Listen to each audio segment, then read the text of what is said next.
Hello बच्चों, आशा करता हूं आप सब लोग बहुत बढ़िया होंगे और मन लगा के पढ़ाई कर रहे होंगे। जैव विकास या एवोल्यूशन के पहले पार्ट में और नए लेक्चर में आप सब लोगों का बहुत बहुत स्वागत है बच्चों। तो आज जो हम टॉपिक चालू करने जा रहे हैं बच्चों, वो क्या है? जैव विकास या एवोल्यूशन। बेहद इंटरेस्टिंग टॉपिक है बच्चों और बहुत मजा आएगा इसको पढ़ने और समझने में। अब एवोल्यूशन या जैव विकास समझने से पहले बच्चों, हम सबसे पहले यहां पर बात करेंगे जीवन की उत्पत्ति पर। अब जीवन की उत्पत्ति कहां पर हुई? पृथ्वी पर। फिर पृथ्वी की उत्पत्ति कहां से हुई? ब्रह्मांड या यूनिवर्स से। तो हम लोग सबसे पहले यहां पर कुछ आंकड़े या डेट्स जो है वो आपको ध्यान में रखनी है। सबसे पहले आपको ध्यान रखना है यूनिवर्स, ब्रह्मांड की उत्पत्ति कब हुई। तो ब्रह्मांड की उत्पत्ति कुछ 20 बिलियन वर्ष पूर्व हुई।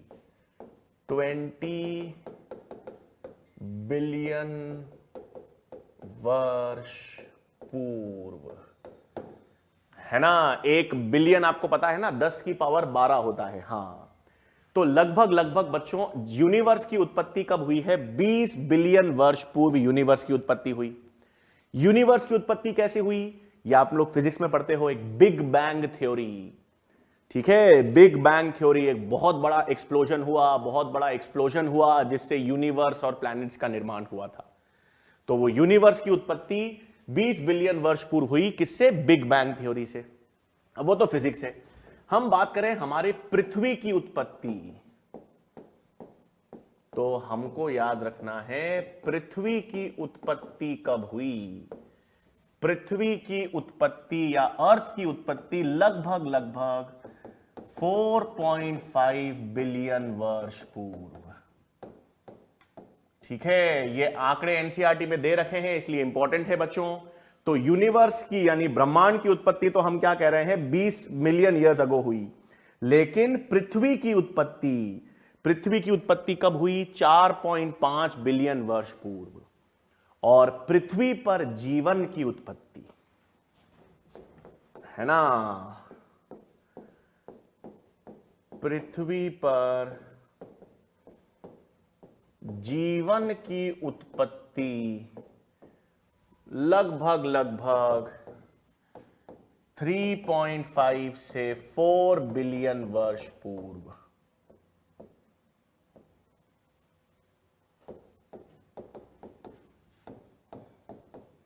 ठीक है, तो ये आंकड़े हैं जो आपको ध्यान रखने हैं। ठीक है, 3.5 से 4 बिलियन वर्ष पूर्व। तो हमने क्या बात की भाई? सबसे पहले ब्रह्मांड की, यूनिवर्स की उत्पत्ति कब हुई? 20 बिलियन वर्ष पूर्व। Big bang theory, big bang का एक्सप्लोजन हुआ जिससे ब्रह्मांड बना। उसके बाद पृथ्वी की उत्पत्ति हुई। पृथ्वी की उत्पत्ति हुई 4.5 बिलियन वर्ष पूर्व। और पृथ्वी पर जीवन की उत्पत्ति कब हुई? पृथ्वी पर जीवन की उत्पत्ति 3.5 से 4 बिलियन वर्ष पूर्व हुई है। तो अब हम बायोलॉजी में क्या पढ़ेंगे? हम बायोलॉजी में यह पढ़ेंगे कि पृथ्वी की उत्पत्ति के बाद उस पर जीवन की उत्पत्ति कैसे हुई। पृथ्वी पर पहला जीवन कैसे आया, हम आप कैसे आए, जानवर कैसे आए, सूक्ष्म जीव कैसे आए। तो पृथ्वी पर जीवन की उत्पत्ति कैसे हुई उसकी बात करेंगे। अब पृथ्वी पर जीवन की उत्पत्ति के कई सारे सिद्धांत हैं। ठीक है, कुछ सिद्धांतों की हम बात करेंगे यहां पर। तो हम सबसे पहले किसकी बात करेंगे भाई? जीवन की उत्पत्ति। तो सबसे पहले किसकी बात की जाएगी बच्चों? हम बात करेंगे जीवन की उत्पत्ति, या जिसे हम कहते हैं ओरिजिन ऑफ लाइफ। अब जीवन की उत्पत्ति या ओरिजिन ऑफ लाइफ को समझाने के लिए कई सारे सिद्धांत आए। यहां पर कई सारे सिद्धांत या थ्योरीज आई। ठीक है, कौन कौन से सिद्धांत हम पढ़ेंगे बच्चों? ध्यान देंगे। Theory of special creation,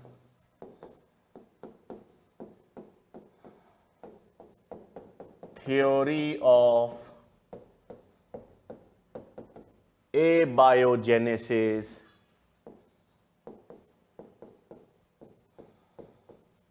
theory of panspermia. ठीक है, तो यहां पर क्या बात की है बच्चों, अपन ने कुछ कुछ सिद्धांत देखे हैं, कुछ कुछ सिद्धांतों की हम बात करेंगे।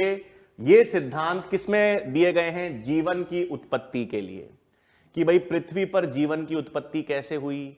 तो पृथ्वी पर जीवन की उत्पत्ति कैसे हुई उसको अलग अलग वैज्ञानिकों ने, अलग अलग धर्म के गुरुओं ने अलग अलग सिद्धांत दिए हैं। तो पहला सिद्धांत अपन किसकी बात करेंगे बच्चों, थ्योरी ऑफ स्पेशल क्रिएशन। हां, ये थ्योरी ऑफ स्पेशल क्रिएशन है ना, ये बेसिकली धर्म गुरुओं ने दे रखी है। अलग अलग धर्म में है, क्रिश्चियनिटी है, हिंदुइज्म है, बुद्धिज्म है, जो अलग अलग धर्म गुरु हैं उन्होंने एक सिद्धांत दिया है थ्योरी ऑफ स्पेशल क्रिएशन। यह सिद्धांत अब मान्य नहीं है, यह सिद्धांत खारिज हो चुका है। यह सिद्धांत कहता है बच्चों स्पेशल क्रिएशन का कि पृथ्वी की उत्पत्ति केवल 4000 वर्ष पूर्व हुई है। मतलब यह थ्योरी सिद्धांत कहता है कि 4000 वर्ष पूर्व पहले ही पृथ्वी आई है और उस पर अभी जो आप जीवन देख रहे हो, आप मानव देख रहे हो, जीव जंतु पादप देख रहे हो, वो इसी रूप में निर्मित हुए हैं। मतलब भगवान जो है, भगवान ने जीवन को इसी रूप में प्रस्तुत किया है जिस रूप में अभी हैं। यानी यह सिद्धांत यह मान के चलता है कि जैव विकास हुआ ही नहीं, मानव के रूप में ही प्रकट हुए, जंतु यानी एक कुत्ता या बिल्ली भी उसी रूप में निर्मित हुए। तो यह सिद्धांत इसलिए खारिज हो चुका है। तो थ्योरी ऑफ स्पेशल क्रिएशन जो है वो सिद्धांत क्या हो चुका है, खारिज। अब यह मान्य नहीं है। तो जो खारिज सिद्धांत है उसको आपको याद भी नहीं रखना। धर्म गुरुओं ने यह सिद्धांत दिया है स्पेशल क्रिएशन का कि भाई भगवान ने क्या किया है, भगवान ने सभी जीव और जंतु को उसी के रूप में निर्मित किया है जिस रूप में आप उन्हें देखते हो, और पृथ्वी केवल 4000 वर्ष पूर्व ही है। तो यह सिद्धांत मान्य नहीं है। फिर बच्चों हम किसकी बात करेंगे भाई, नेक्स्ट हम बात करेंगे थ्योरी ऑफ एबायोजेनेसिस। हां, ये इंपॉर्टेंट तो क्या है, समझना जरूरी है इसको। थ्योरी ऑफ एबायोजेनेसिस, या जिसे हम कहते हैं थ्योरी ऑफ स्पॉन्टेनियस जेनरेशन, स्वतः जनन।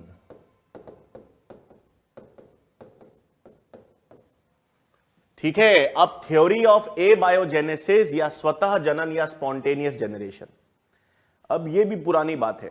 पुराने जो वैज्ञानिक थे बच्चों, पुराने वैज्ञानिकों का यह मानना था कि अभी जो पृथ्वी पर जीवन की उत्पत्ति हुई है, किसी भी प्रकार का जीवन जो है वो अजैविक पदार्थों से स्वतः ही बन जाता है। मतलब ये वैज्ञानिक या ये धारणा थी पहले के व्यक्तियों में या वैज्ञानिकों में कि एक नदी है ना, जैसे नाइल नदी है, हाँ सबसे बड़ी नदी में से है, तो नदी के पास मृदा या मिट्टी होती है, तो नदी के पास मिट्टी से अपने आप जीव और जंतु बन जाते हैं। क्रोकोडाइल, मेंढक मिट्टी से निर्मित हो जाते हैं। मतलब इस सिद्धांत के अनुसार जीवन की उत्पत्ति अजैविक पदार्थों से हो जाती है। मिट्टी एक अजैविक पदार्थ है, उससे मेंढक बन जाता है। हां, अरे पुराना सिद्धांत है, अब मान्य नहीं है। हमें पता है यह सिद्धांत सही नहीं है, लेकिन एबायोजेनेसिस सिद्धांत का अर्थ क्या है भाई, इस सिद्धांत के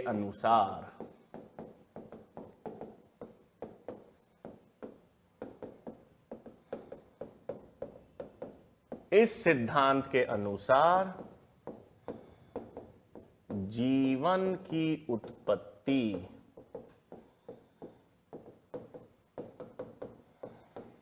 अजैविक पदार्थों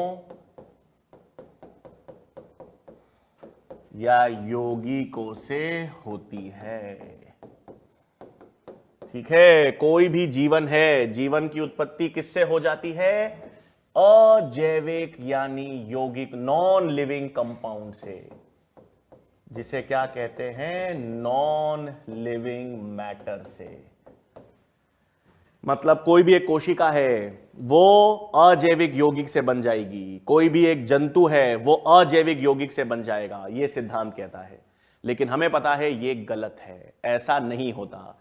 जीवन की उत्पत्ति तो पुराने जीवन से ही होती है। कोशिका का निर्माण पुरानी कोशिका से होता है। जीव जंतु का निर्माण पुराने जीव और जंतुओं से ही होता है। तो इस सिद्धांत को, ये जो ए बायोजेनेसिस या स्वतः जनन का सिद्धांत है ना, इस सिद्धांत को खारिज किसने किया? पास्चर ने। लुई पास्चर जो वैज्ञानिक थे, उन्होंने इस सिद्धांत को क्या किया? खारिज। तो लुई पास्चर में इस सिद्धांत को खारिज किया। इस सिद्धांत को किसने खारिज किया? लुई पास्चर ने। कैसे प्रयोग था उनका? एक प्रयोग था स्वॉन फ्लास्क एक्सपेरिमेंट से। ठीक है, तो कौन से प्रयोग के द्वारा उन्होंने, आपको यह पता होना चाहिए, लुई पास्चर ने ए बायोजेनेसिस या स्वतः जनन के सिद्धांत को क्या कर दिया था? खारिज कर दिया। और इन्होंने यह बताया कि जीवन की उत्पत्ति पूर्व जीवन से ही होती है, कोशिका की उत्पत्ति पुरानी कोशिका से ही होती है। यानी इन्होंने बायोजेनेसिस का सिद्धांत दिया। इन्होंने किसका सिद्धांत दिया भाई? इन्होंने बायोजेनेसिस का सिद्धांत दिया। बायो का मतलब जैविक, बायो का मतलब क्या होता है? जैविक। जेनेसिस मतलब संश्लेषण, यानी जीवन का निर्माण, जीवन की उत्पत्ति पूर्व जीवन से होती है। तो लुई पास्चर ने किसका सिद्धांत दिया भाई? बायोजेनेसिस का। और बायोजेनेसिस का सिद्धांत क्या कहता है?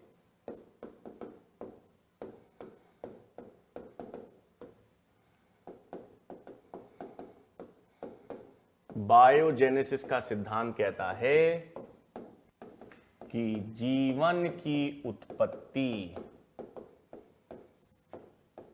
पूर्व जीवन से ही होती है। मतलब new life develops from pre-existing life। सही है, यह सिद्धांत में कोई गलती नहीं है कि भाई जीवन की उत्पत्ति पूर्व जीवन से होती है, नई कोशिका का निर्माण पुरानी कोशिका से होता है, नए जीव का निर्माण पुराने जीव से होता है, सही। लेकिन पहले जीवन की उत्पत्ति, जब पहली कोशिका बनी होगी जीवन में, पहली बार जीवन का निर्माण होगा, तो कहां से आएगा? नई कोशिकाओं का निर्माण पुरानी कोशिकाओं का से होगा, सही। नए जीवन का निर्माण पुराने जीवन से होगा। लेकिन पहली कोशिका कहां से आएगी? पहला जीवन कहां से आया होगा? यह सिद्धांत नहीं बताता। तो यह सिद्धांत क्या नहीं बता पाता? यह सिद्धांत पहला जीवन या पहली कोशिका का निर्माण नहीं समझा पाता। ठीक है, बाकी तो सही है। आज के तौर पे तो यह सिद्धांत सही है बायोजेनेसिस भाई, कि कोई भी जीवन हो, कोई भी कोशिका हो, कोई भी जीव हो, वो पुराने जीवन से, पुरानी कोशिका से ही बनेगा। लेकिन जब पहला जीवन बना होगा पृथ्वी पर, पहली कोशिका बनी होगी, वो कैसे बनी होगी ये नहीं समझा पाता। ठीक है, फिर नेक्स्ट क्या आता है भाई? Theory of panspermia. नेक्स्ट सिद्धांत क्या होता है जिसे हम कहते हैं थ्योरी ऑफ पैनस्पर्मिया, जिसे काफी कॉस्मोजोइक थ्योरी भी कह सकते हो। ये आज तक भी वैज्ञानिक मानते हैं। हाँ, एलियन, हाँ भाई, पैनस्पर्मिया का सिद्धांत जो है वो ये कहता है कि काफी वैज्ञानिक और काफी एस्ट्रोनॉट्स, अंतरिक्ष यात्री तो यही मानते हैं कि पृथ्वी पर जीवन की उत्पत्ति ब्रह्मांड से आई। ब्रह्मांड या दूसरे प्लैनेट से या दूसरे स्थलों से कोई बीजाणु आए, बीज आए, वो पृथ्वी पर गिरे, मतलब एलियन जातियां जो इस पृथ्वी की नहीं थी, बाहर से कोई जातियां, बाहर से कोई जीवन, पृथ्वी के बाहर दूसरे प्लैनेट से कोई जीवन पृथ्वी पर आया और उससे जीवन प्रारंभ हुआ। इसे हम कहते हैं एक्स्ट्रा टेरेस्ट्रियल लाइफ। हां, बड़ा सुनने में अच्छा लगता है ना? और काफी एस्ट्रोनॉट्स तो इस सिद्धांत को मानते भी हैं अभी तक। तो इस सिद्धांत के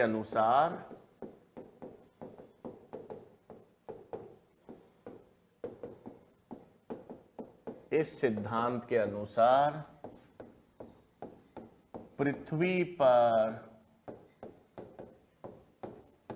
पहला जीवन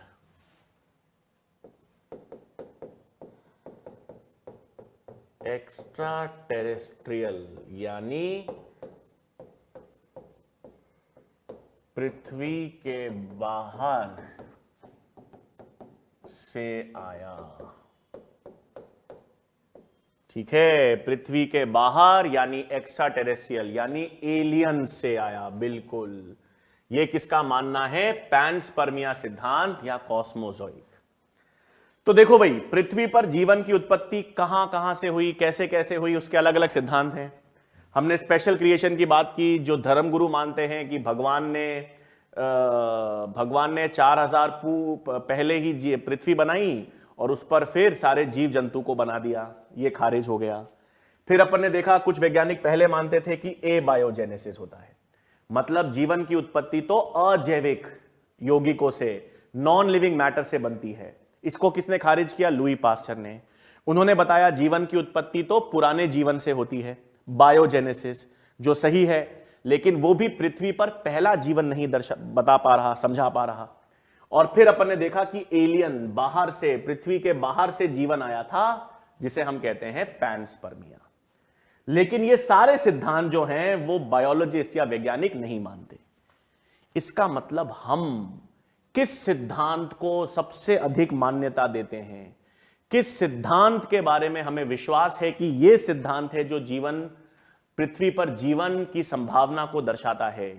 तो अब सबसे मान्य सिद्धांत हम बात करेंगे।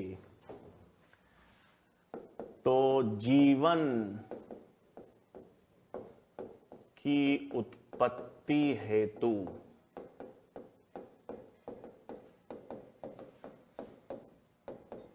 सबसे मान्य सिद्धांत जो है, जीवन की उत्पत्ति हेतु सबसे मान्य सिद्धांत जो है बच्चों, वो दो वैज्ञानिकों ने दिया था, ओपरिन हैल्डेन सिद्धांत, जिसे हम थ्योरी ऑफ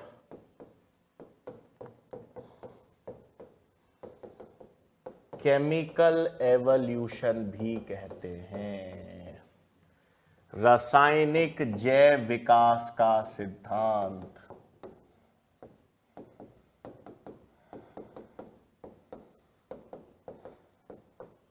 ठीक है, रासायनिक जैव विकास का सिद्धांत। अब यह सिद्धांत बड़ा जबरदस्त है और आप देखोगे कि यह बिल्कुल सही भी है, साइंटिफिकली सबसे प्रूवन सिद्धांत, वैज्ञानिक रूप से सबसे प्रमाणित सिद्धांत यही है।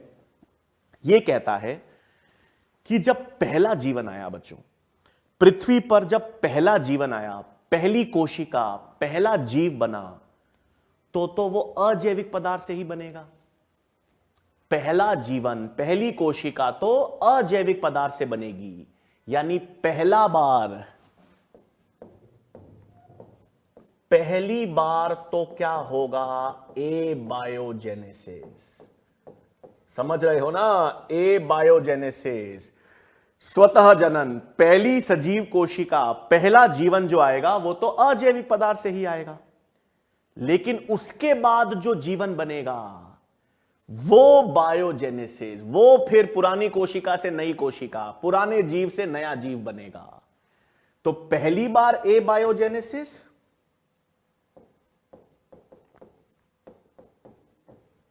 उसके पश्चात सदैव बायोजेनेसिस। ठीक है भाई, ये सिद्धांत लग रहा है ना, लॉजिकली सही लग रहा है कि हां सर यही लगता है, यही होना चाहिए था। पहला जीवन, पहली कोशिका जो आएगी वो तो अजैविक यौगिकों से ही बनेगी। कैसे बनेगी अभी यही तो देखना है, इस सिद्धांत का विस्तार से समझना है अपन को। तो पहली बार तो ए बायोजेनेसिस होगा, लेकिन उसके पश्चात फिर सदैव क्या होगा, बायोजेनेसिस। ये क्या है, ओपरिन हैल्डेन का सिद्धांत। अब इस ओपरिन हैल्डेन सिद्धांत की बात करेंगे विस्तार से। तो अब हम किसकी बात करेंगे बच्चों, अब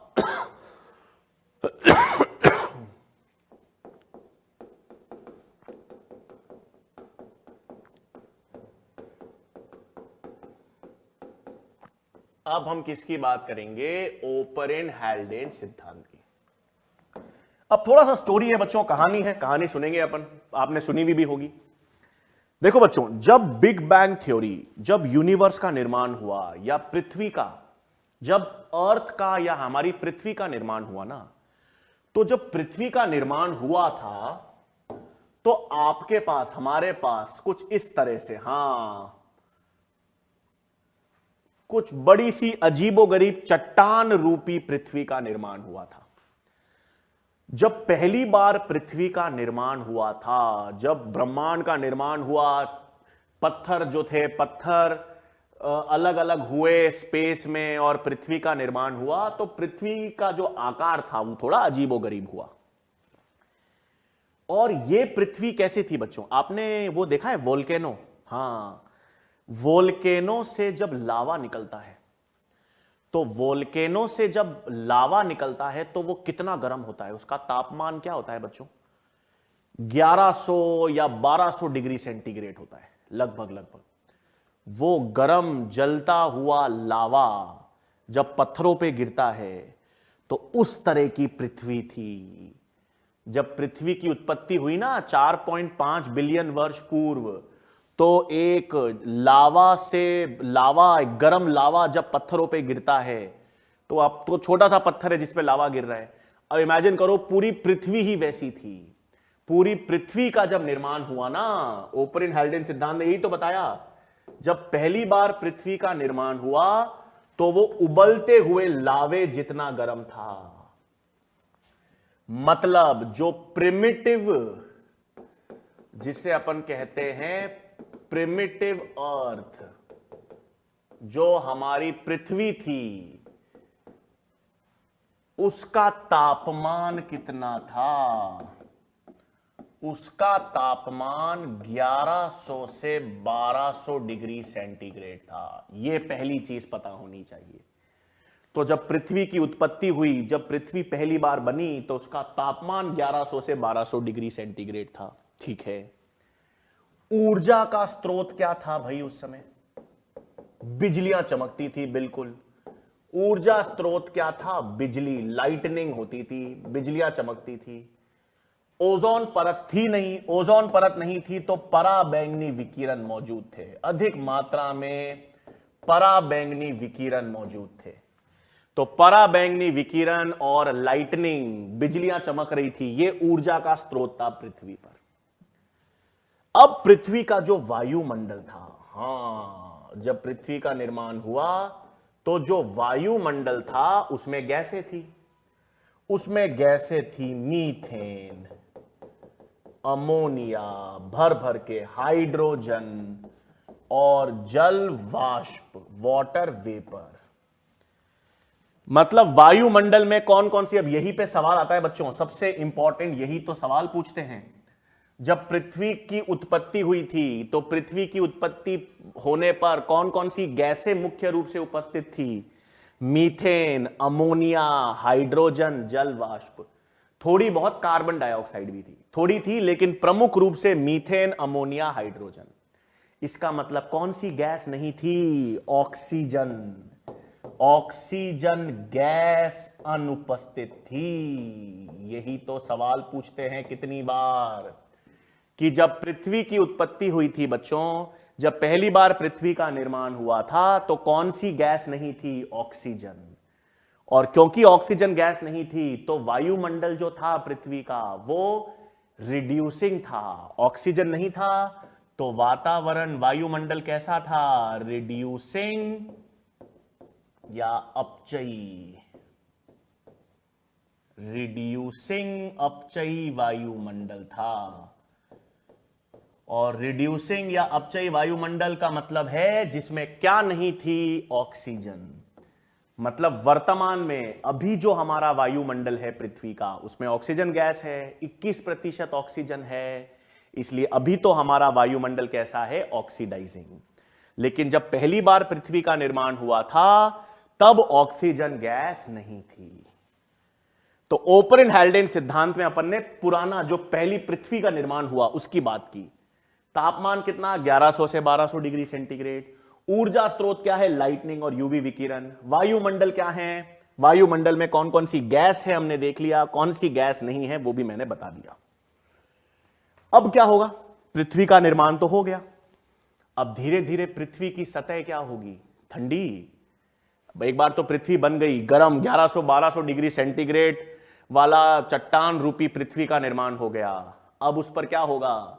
वर्षों में धीरे धीरे तापमान कम होगा। जब धीरे धीरे पृथ्वी का तापमान कम होगा तो कॉन्डेंसेशन होगा।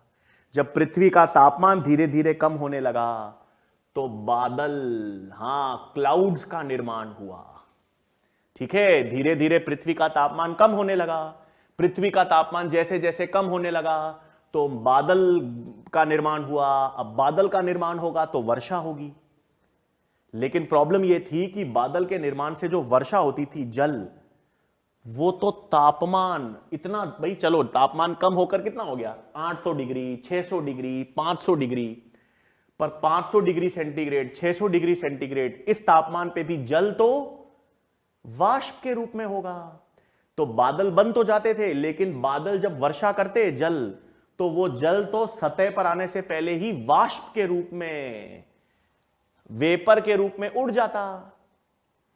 तो ये चलता रहा 200-300 वर्ष तक, तो यही चलता रहा। तापमान धीरे धीरे कम होता रहा, बादल बनते रहे, बादल से वर्षा हुई, लेकिन वर्षा जो जल है, जल या वर्षा जो है वो पृथ्वी की सतह पर पहुंच ही नहीं पाती, क्योंकि पहले ही वाष्प बनकर उड़ जाती। तो धीरे धीरे 200, 500, 600 सालों में, 700, 800 सालों में फिर तापमान 100 डिग्री सेंटीग्रेड के नीचे आया। भाई तापमान तो धीरे धीरे कम ही होगा ना।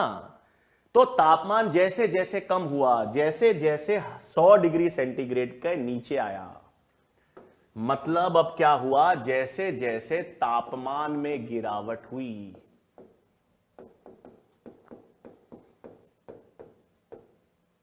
तापमान में गिरावट हुई, मैंने कहा क्लाउड्स, बादलों का निर्माण हुआ। फिर तापमान जब 100 डिग्री सेंटीग्रेड से नीचे आया तो वर्षा, वर्षा या रेन्स के द्वारा जलीय काय का निर्माण हुआ। मतलब वाटर बॉडीज बन गई ना। सुना था आपने, जीवन की उत्पत्ति जल में हुई थी, जल ही जीवन है। वो जल ही जीवन क्यों है? क्योंकि पृथ्वी पर जलीय काय बनी, तभी जीवन की उत्पत्ति संभव हुई। हम नहीं कहते नए किसी प्लैनेट पर अरे पानी मिल गया, वो सैटेलाइट्स भेजते हैं, रॉकेट्स भेजते हैं, नासा वाले, हमारे इसरो वाले, फिर देखते हैं अरे भाई मंगल पर पानी मिला है, इस जुपिटर पे पानी मिला है। पानी मिला है मतलब जीवन संभव हो सकता है, क्योंकि जीवन की संभावना के लिए सबसे पहली चीज क्या जरूरी है? जल। तो तापमान में गिरावट हुई, क्लाउड्स का निर्माण हुआ, फिर वर्षा के द्वारा जलीय काय निर्मित हो गई। अब जल ही जीवन क्यों है? जल में ऐसा क्या खास है? अरे भाई जल का निर्माण जब होता है ना, अब इधर देखो, जब यहां पर, इधर ले लो, ये रहा मेरे पास जल का निर्माण। जल में ऐसा क्या खास है सर? जल होता है तो ऐसा क्या हो जाता है जो बिना जल के नहीं होता? तो जल का मतलब है सरफेस एरिया मिल गया। किसको सरफेस एरिया मिल गया? तत्वों को। कार्बन, हाइड्रोजन, ऑक्सीजन, नाइट्रोजन, ये तत्व तो थे ही। पृथ्वी पर सभी प्रकार के तत्व तो थे चट्टानों में। Calcium, iron, carbon, hydrogen, oxygen, nitrogen, silicon, ये सारे तत्व तो चट्टानों में होते हैं। तो ये सारे तत्व तो वायुमंडल और चट्टानों में हैं। लेकिन इन सभी तत्वों को मिलकर अभिक्रिया करने के लिए एक सतह चाहिए, एक सरफेस चाहिए, वो नहीं मिल रहा था अभी तक। आप सोचो, जब पृथ्वी गर्म लावा, उबलते हुए लावा के समान पृथ्वी की सतह थी, तो उस पर कोई जीवन की कल्पना कर सकते हो क्या?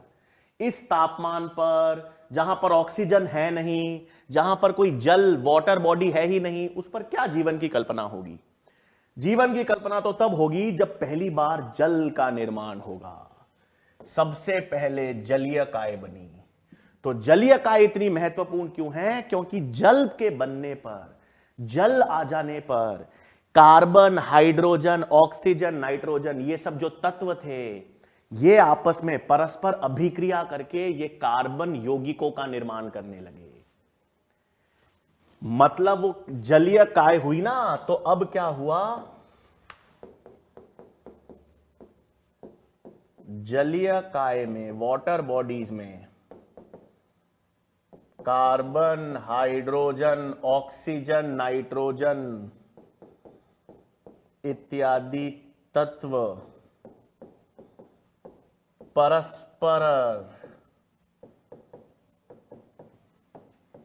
परस्पर अभिक्रिया के द्वारा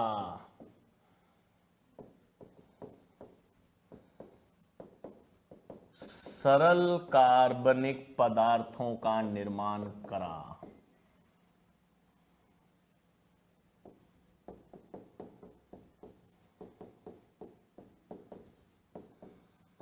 ये सब कब हुआ? जल में।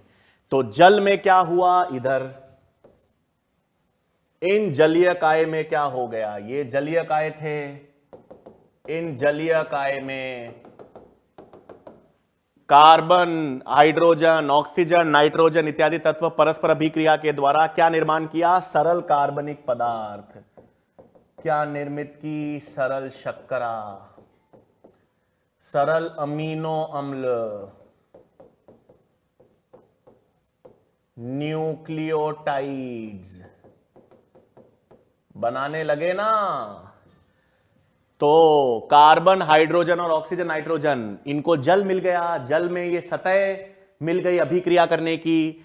अभिक्रिया, कार्बन, हाइड्रोजन, ऑक्सीजन, नाइट्रोजन परस्पर अभिक्रिया के द्वारा सरल शर्करा, अमीनो अम्ल, न्यूक्लियोटाइड्स इत्यादि बनाने लगे। तो जलीय काय में ये सरल कार्बनिक पदार्थ का निर्माण हुआ। इसे ही क्या कहते हैं? इसी को हेल्डेन ने प्रीबायोटिक सूप कहा बच्चों। इसी को हम हेल्डेन का प्रीबायोटिक सूप कहते हैं। भाई इसका मतलब जीवन की रेसिपी तैयार हो गई। जल आ गया, जीवन के लिए जल जरूरी था, और ये सभी तत्व जो थे, कार्बन, हाइड्रोजन, ऑक्सीजन, नाइट्रोजन, इन सब खनिज जल में आपस में घुल मिलकर शर्करा बना रहे हैं, न्यूक्लियोटाइड्स बना रहे हैं, अमीनो अम्ल। मतलब अब जीवन बनाने का तरीका या कोशिका बनने का जो विधि है वो चालू हो गई है। इसे प्रीबायोटिक सूप कहते हैं। किसने नाम दिया था? हेल्डेन ने। तो आपसे पूछा जाए ये हेल्डेन का प्रीबायोटिक सूप क्या है? हेल्डेन का ये प्रीबायोटिक सूप क्या है? प्रीबायोटिक सूप का मतलब है जल में, जल के अंदर जब सरल कार्बनिक पदार्थों का निर्माण होने लगा, सरल शर्करा, अमीनो अम्ल, न्यूक्लियोटाइड्स इत्यादि का निर्माण होने लगा, उसे प्रीबायोटिक सूप कहते हैं। उसे क्या कहते हैं? Prebiotic soup. तो क्या हो गया? इधर देखो, जलीय काय में, जलीय काय में क्या थे भाई? कार्बन, हाइड्रोजन, ऑक्सीजन, नाइट्रोजन इत्यादि तत्व हैं। इन्होंने क्या किया?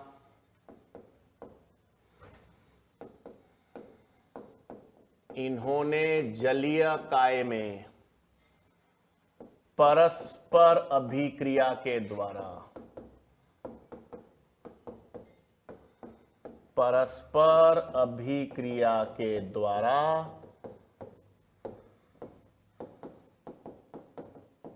सरल कार्बनिक पदार्थ निर्मित किए ना, सरल कार्बनिक। इसी को अपन ने क्या नाम दे दिया? प्रीबायोटिक सूप दे दिया। फिर क्या हुआ? धीरे धीरे अब ये धीरे धीरे अब क्या करेंगे? ये न्यूक्लियोटाइड से क्या बना? आरएनए। सरल शर्करा से क्या बनेगा? कार्बोहाइड्रेट्स।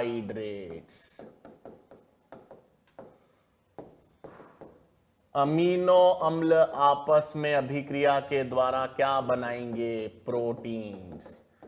मतलब सरल कार्बनिक यौगिकों के बाद जटिल कार्बनिक यौगिक बनने लग गए। जलीय काय में सबसे पहले तो ये खनिज तत्व थे।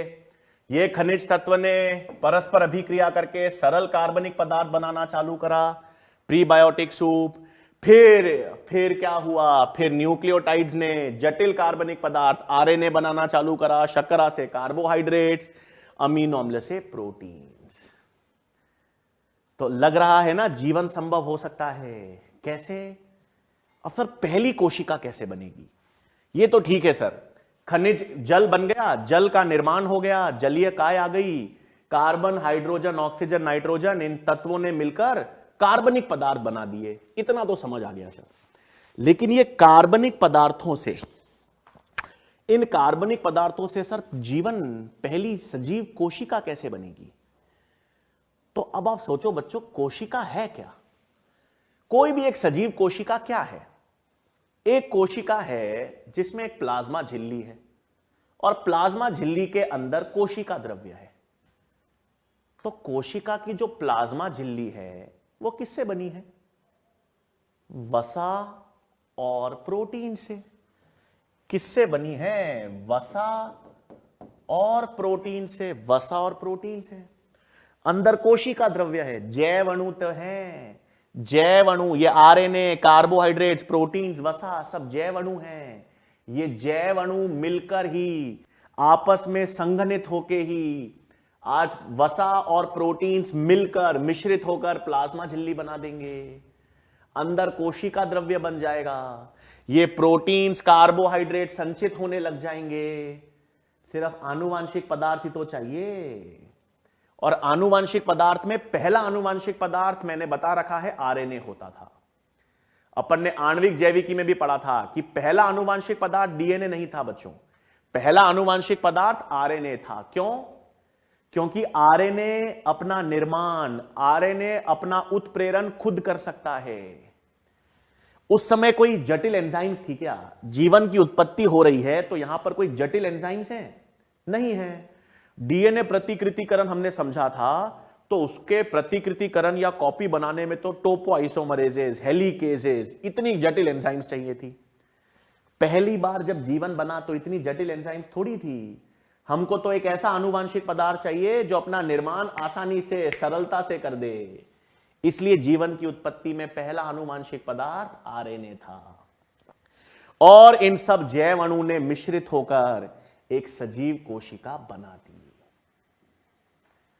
तो अब यहां से क्या हुआ? यहां से पहला आनुवांशिक पदार्थ,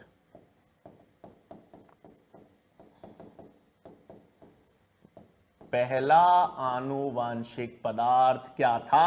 आरएनए, जिसमें स्व उत्प्रेरण की क्षमता पाई जाती थी।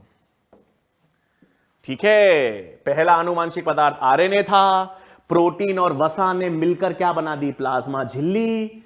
और आपके पास एक सजीव कोशिका तैयार हो गई। क्या हो गई? एक सजीव कोशिका। तो पहला जीवन किससे आया? अजैविक पदार्थ से। इधर देखो, ये रहा आपके पास कार्बनिक पदार्थ, कार्बनिक पदार्थ नॉन लिविंग या अजैविक। इसमें क्या है, इसमें आपके पास ये रहे, इसमें कार्बोहाइड्रेट्स हैं, यहां पर वसा है, यहां पर न्यूक्लियोटाइड्स हैं और यहां पर प्रोटीन्स हैं। और ये कार्बनिक पदार्थ आपस में अभिक्रिया के द्वारा पहली सजीव कोशिका का निर्माण कर देगा। फर्स्ट लिविंग सेल, पहला सजीव या पहला लिविंग सेल। तो पहला ये क्या है, इसी को तो क्या कहते हैं, पहली बार तो एबायोजेनेसिस होगा ना, मतलब जो पहली कोशिका आई, पहला जीवन, पहली सजीव कोशिका तो किससे आएगी बच्चों, अजैविक यौगिकों से, अजैविक कार्बनिक पदार्थों से। लेकिन उसके बाद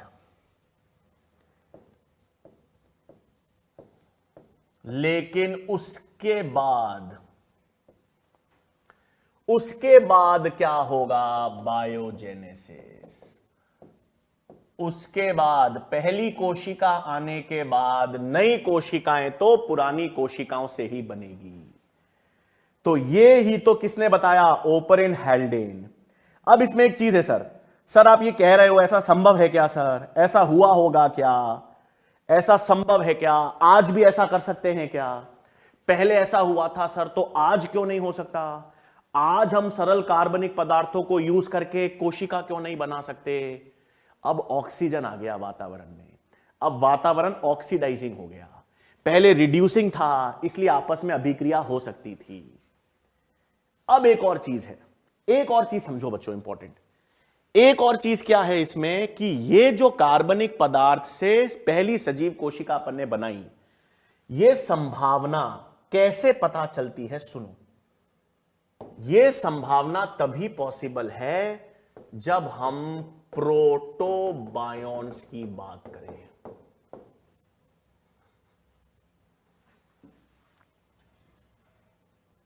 इसका मतलब जो मैं आपको अभी बता रहा हूं कि कार्बनिक पदार्थ, ये सब कार्बनिक पदार्थ यौगिकों को लेकर उनके मिश्रण से कार्बोहाइड्रेट, प्रोटीन, वसा, आरएनए, इन सबको जोड़ तड़ोड़ के, मरोड़ मरोड़ के, मिक्स करके आप एक नई कोशिका बन जा सकते हो क्या? इसको प्रूव तो करना पड़ेगा ना। ऐसा संभव है क्या? ऐसा संभव है। वैज्ञानिकों ने लेबोरेटरी में एक्सपेरिमेंट करके ऐसा सिद्ध भी कर दिया कि ऐसा संभव है। क्या बनाकर? प्रोटोबायोन्स बनाकर। क्या बनाकर? प्रोटोबायोन्स, कोएजरवेट्स, माइक्रोस्फीयर्स। ये कुछ नहीं है बच्चों, ये मिश्रण है। ये प्रोटोबायोन्स जो है ना, ये कार्बनिक यौगिकों के मिश्रण है। कार्बनिक यौगिकों के मिश्रण। और ऐसे कार्बनिक यौगिकों के मिश्रण हैं जिसमें सजीव लिविंग सेल वाले लक्षण देखे जाते हैं। तो कार्बनिक यौगिकों का मिश्रण जो कोशिका जैसा लक्षण दिखाए, सजीव कोशिका जैसा लक्षण दर्शाए, उसे क्या कहेंगे? प्रोटोबायोन।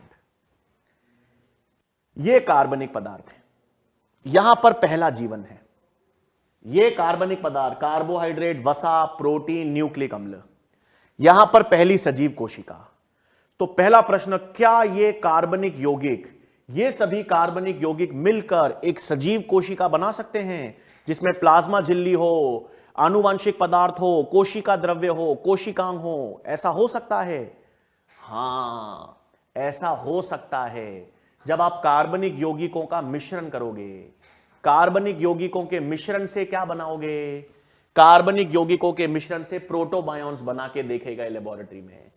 इससे मालूम चल गया कि जब कार्बनिक पदार्थों का मिश्रण होता है तो वो सजीव कोशिका जैसे लक्षण दिखाने लग जाते हैं और आगे चलकर सजीव कोशिका बना सकते हैं।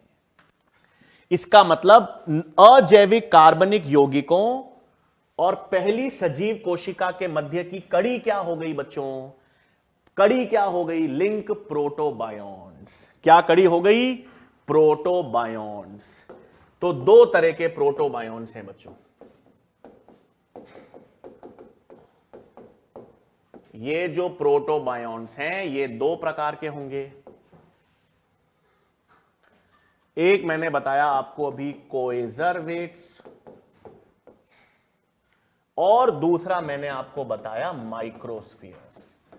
अब दोनों लेबोरेटरी में बनाए जा चुके हैं, वैज्ञानिकों ने बनाए हैं। कैसे याद रखना है? कोएजरवेट्स और माइक्रोस्फीयर्स दोनों हैं तो क्या बच्चों? प्रोटोबायोन्स हैं। अब कोएजरवेट्स क्या था? प्रोटीन और कार्बोहाइड्रेट के मिश्रण से बनाए गए। कोएजरवेट्स किस वैज्ञानिक ने बनाए? ओपरिन ने। कैसे बनाया? कार्बोहाइड्रेट्स एवं प्रोटीन को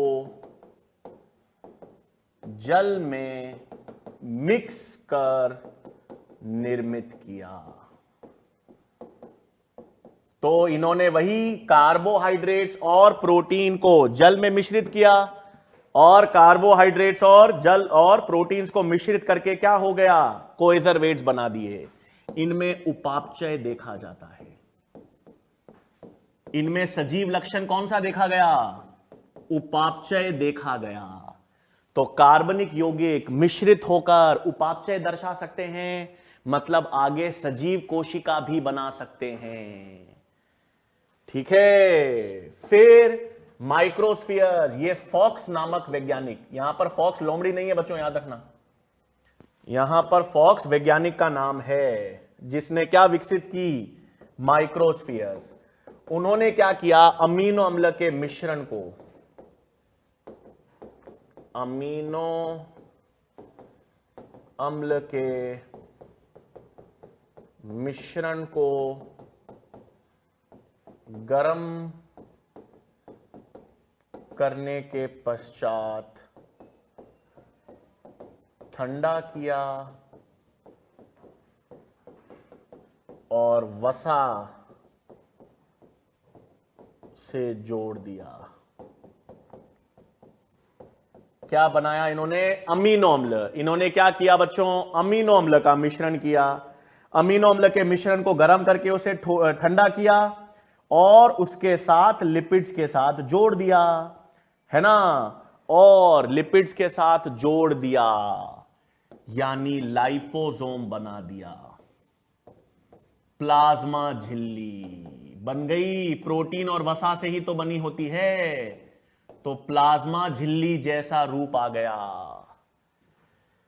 इसका मतलब ये जो प्रोटोबायोन्स है ना बच्चों, ये प्रोटोबायोन्स एक प्रमाण के रूप में है, एविडेंस के रूप में है कि कार्बनिक पदार्थ, अजैविक कार्बनिक पदार्थ पहली सजीव कोशिका बना सकते हैं। यह बहुत बड़ी चीज है। ओपरिन हैल्डेन ने जब सबसे पहले यह बताया ना कि पहला जो जीवन आया, पहला जो सजीव कोशिका आई, वो अजैविक पदार्थों से आई, वो अजैविक कार्बनिक पदार्थों से आई, तो इसके लिए बहुत ठोस प्रमाण चाहिए। इसके लिए आपको यह मानना चाहिए ना कि ऐसा संभव है। कार्बोहाइड्रेट्स, वसा, न्यूक्लिक अम्ल, इन सब के मिश्रण से एक सजीव कोशिका बन सकती है। तो इसके लिए प्रमाण कहां से मिले? प्रोटोबायोन्स। वैज्ञानिकों ने ऐसा करके देखा। वैज्ञानिकों ने अलग अलग कार्बनिक यौगिकों का मिश्रण बनाया और देखा कि वो उपापचय दर्शा सकते हैं, देखा कि वो झिल्ली बना सकते हैं, तो आगे चलकर एक सजीव कोशिका भी बना सकते हैं। आगे चलकर क्या बना सकते हैं? एक सजीव कोशिका बना सकते हैं। तो यह किसका सिद्धांत है? ओपरिन हैल्डेन का। तो ओपरिन हैल्डेन में सबसे पहले तो पुराना जो पृथ्वी का तापमान है, पुराना पृथ्वी के वायुमंडल की हमने बात की। फिर अपन ने देखा धीरे धीरे परिवर्तन कैसे आए, कैसे सबसे पहले जलीय काय का निर्माण हुआ, जलीय काय में सरल कार्बनिक पदार्थ बने जिसे प्रीबायोटिक सूप कहा। फिर अपन ने देखा कि ये प्रीबायोटिक सूप से जटिल कार्बनिक पदार्थ बने। पहला आनुवंशिक पदार्थ आरएनए था, ये हमको मालूम ही है। और फिर अपन ने देखा कि ये कार्बनिक पदार्थ अब सजीव कोशिका बना दिए, पहली सजीव कोशिका। और इसका प्रमाण हमको मिलता है प्रोटोबायोन्स के द्वारा प्रमाण मिलता है। अब ये इतना बड़ा सिद्धांत ओपरिन हैल्डेन सिद्धांत सही है, इसका प्रायोगिक प्रमाण ये तो ओपरिन हैल्डेन ने बताया, लेकिन इसका प्रायोगिक प्रमाण 1953 में मिलर नाम के वैज्ञानिक ने सिद्ध किया। तो ओपरिन हैल्डेन सिद्धांत का प्रायोगिक प्रमाण, एक्सपेरिमेंटल प्रूफ किसने दिया भाई? मिलर ने। तो नेक्स्ट आपको क्या पता होना चाहिए भाई कि जो ओपरिन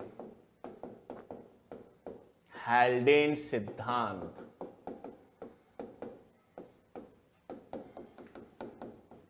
का प्रायोगिक प्रमाण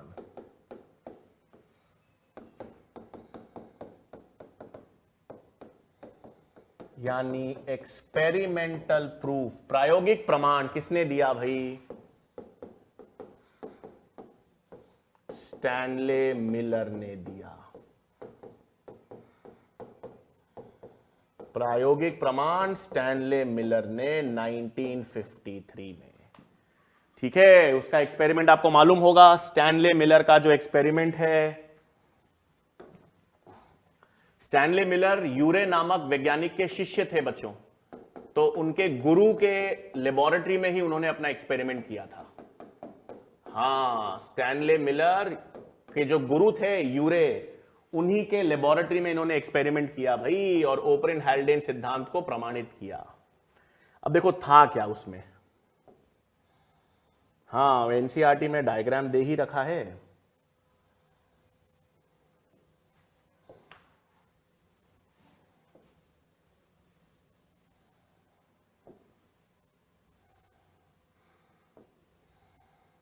अब ये तो उनका एक्सपेरिमेंटल चेंबर था भाई। 2 फ्लास्क थे यहां पर, CH4, NH3 और H2, ये गैसें थी भाई। प्राचीन में जो पुराना वायुमंडल था, जब पृथ्वी की उत्पत्ति हुई तो कौन सी गैसें थी उस समय? मीथेन, अमोनिया और हाइड्रोजन, यही तो गैसें थी। तो इसको 2:1:2 में लिया। 800 से 1000 डिग्री सेंटीग्रेड इन्होंने तापमान रख लिया।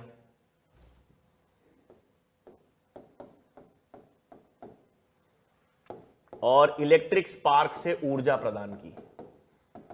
मतलब जो वायुमंडल, पृथ्वी की उत्पत्ति के समय जो वायुमंडल था, वो उन्होंने इस फ्लास्क में बना दिया। और वो इन्होंने देखा कि दूसरे फ्लास्क में, हां, किसका निर्माण हुआ? सरल कार्बनिक यौगिकों का।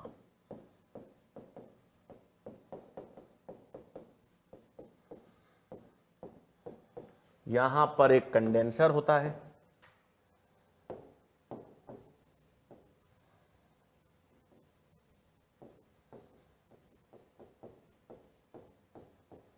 कंडेंसर है, यहां पर एक आउटलेट होता है।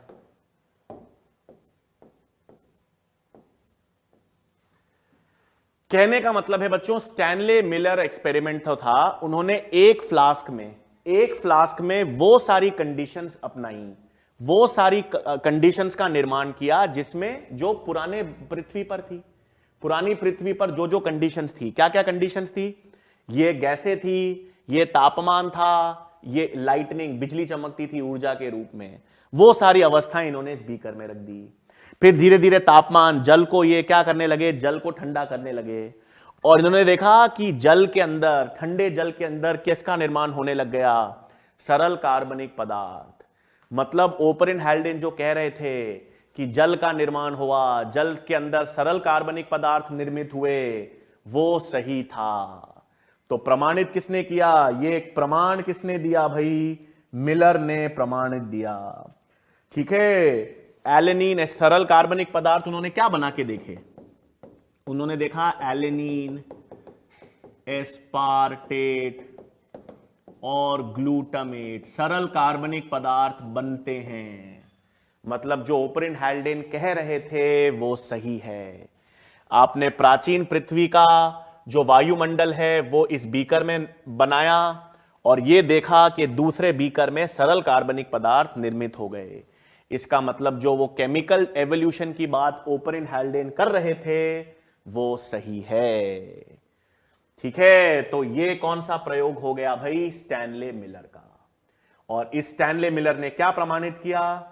प्रायोगिक प्रमाण, एक्सपेरिमेंटल प्रूफ दिया ओपरिन हैल्डेन सिद्धांत का। किस वर्ष में? 1953। और ये किसका एक्सपेरिमेंट है? स्टैनले मिलर का, जो ध्यान रखना है। इसका मतलब स्टैनले मिलर ने यही तो कहा। स्टैनले मिलर ने कहा कि जो पहला जीवन बनेगा, जो पहली कोशिका बनेगी, वो तो एबायोजेनेसिस से बनी, अजैविक कार्बनिक पदार्थों से बनी। लेकिन उसके बाद जब पहली कोशिका बन गई तो अब नई कोशिकाएं या नए जीव का निर्माण तो बायोजेनेसिस से ही होगा। ठीक है भाई। तो आज हमने बेसिकली बच्चों किसकी बात की है? जीवन की उत्पत्ति और जीवन की उत्पत्ति हेतु सिद्धांतों की बात की है कि जीवन की उत्पत्ति में कौन कौन से सिद्धांत हैं और सबसे मान्यता पूर्व, सबसे मान्य सिद्धांत कौन सा था? ये ओपरिन हैल्डेन सिद्धांत। जीवन की उत्पत्ति में सबसे मान्य सिद्धांत है ओपरिन हैल्डेन सिद्धांत, और उस सिद्धांत में सारे जो लक्षण हैं वो हमने देख लिए हैं। ठीक है बच्चों। तो आज तो हमने क्या देख लिया? जीवन की उत्पत्ति और ओपरिन हैल्डेन के सिद्धांत की हमने बात कर ली और प्रोटोबायोन्ट्स भी देख लिए। अब नेक्स्ट लेक्चर में बच्चों, अब नेक्स्ट लेक्चर से हम किसकी बात करेंगे? नेक्स्ट लेक्चर से हम बात करेंगे जैव विकास की, कि जैव विकास क्या है, कैसे प्रमाण हमको मिलते हैं हमारे आसपास, या ऐसे कैसे प्रमाण मिलते हैं पृथ्वी पर जिससे यह सिद्ध होगा कि जैव विकास या एवोल्यूशन हो रहा है।